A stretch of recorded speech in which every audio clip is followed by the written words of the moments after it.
So those are just some additional tips on really how to establish that rigor in your processes. One of the things we encounter often is clients not knowing where all their documents are. Where are all the customer contracts? So have a process and a methodology for storing critical information in your business.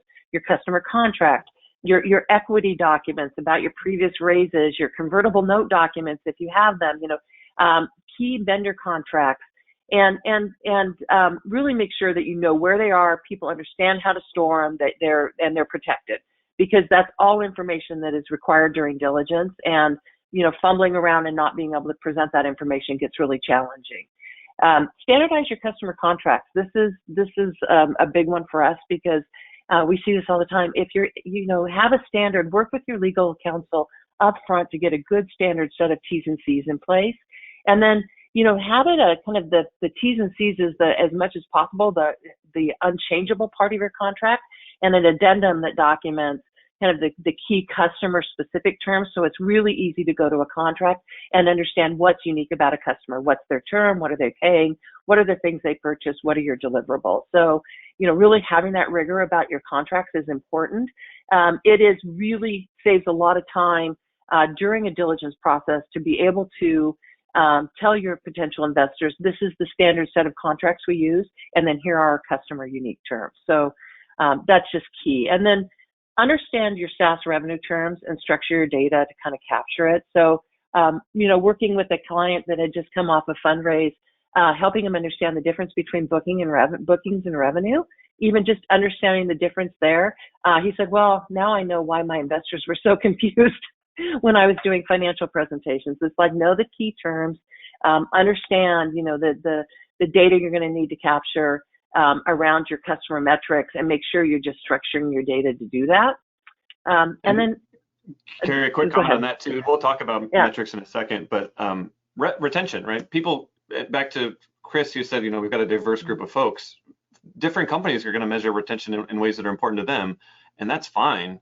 But you need to be able to explain it, right? And you need to be able to present it, and so it needs to be able to be understandable by folks. And so having a different version of something is fine, as long as you can explain it and align it to what they're used to seeing. Yeah.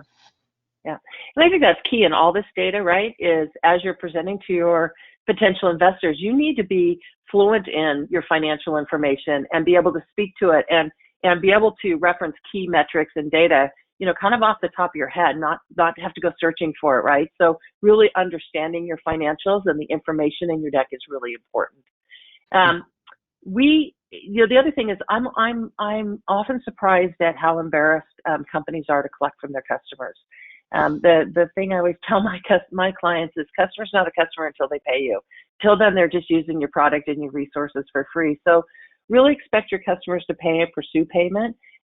There's nothing that says you might have a problem more than aged accounts receivable. So if an investor, and they will ask for your aging, sees accounts aging out that haven't been collected, the red flags are, what's the problem with this customer? Do we have a customer service issue? Do we have a product issue? Is this customer about to churn? And so anytime you can keep your data clean and managed and avoid those kinds of questions and concern, the better off you'll be. And then finally, ensure your cap table is current. It's an important piece of data for your company. Investors will want to see it. So.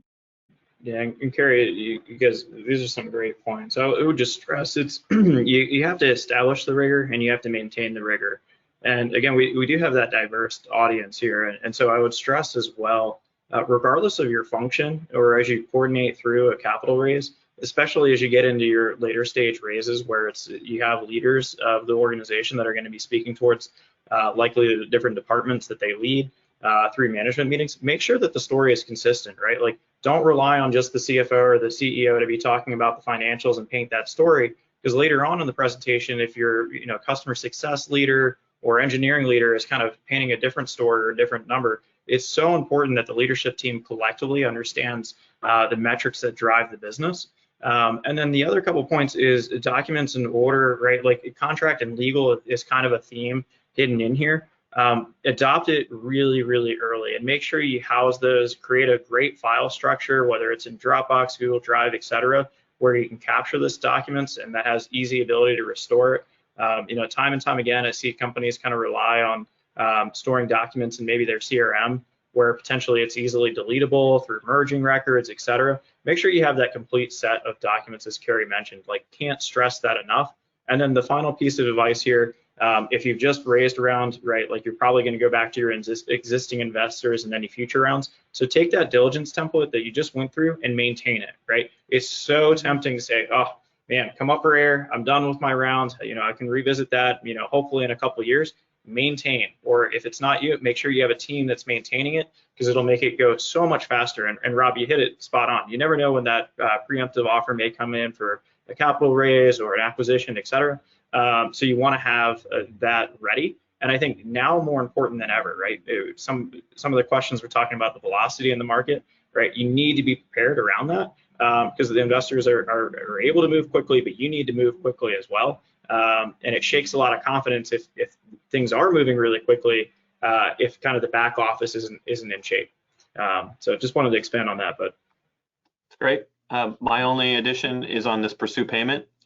Both we lend off revenue and we have an auto clause where the amount of capital available to you decreases if someone is 90 days past due. So if they start to look like they might churn out or not pay, we actually aren't considering that customer creditworthy anymore. And so if you have a lot of those, right, that's a real flag. And that's the whole name of the game to investors and acquirers, is that recurring predictable revenue. And if it's not predictable, the GAAP accounting might look predictable, but on the back end, if you're not getting paid or you're getting paid really infrequently, that can be another opportunity to say no, or to ding you on price, right? So that's a good one.